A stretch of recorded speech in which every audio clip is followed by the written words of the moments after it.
রাহমাতুল্লাহি ওয়া বারাকাতুহু। লাকাল হামদু ইয়া আল্লাহ ওয়াস সালাতু ওয়াস সালামু আলা সাইয়্যিদি ইয়া রাসূলুল্লাহ সাল্লাল্লাহু তাআলা আলাইহি ওয়া সাল্লাম।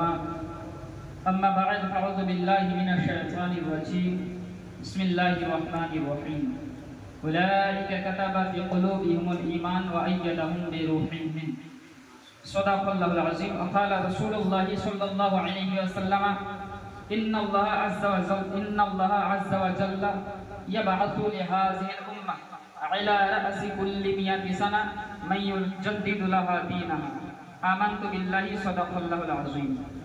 যাবতীয় প্রশংসা সে রব্বুল কায়নাতের জন্য, যিনি এক ওয়াহিদ ওয়ালা শারীকা লা। যে আল্লাহ পাক আমাদিগকে এমন পবিত্র মজলিসে এসে বসে কিছু বলার ও শোনার তৌফিক দিয়েছেন, সে আল্লাহ পাকের শুকরিয়া জ্ঞাপন করতে মুহাব্বতের সঙ্গে পড়ি আলহামদুলিল্লাহ। অতঃপর দয়ার নবী মায়ার নবী জনাবে মুহাম্মদ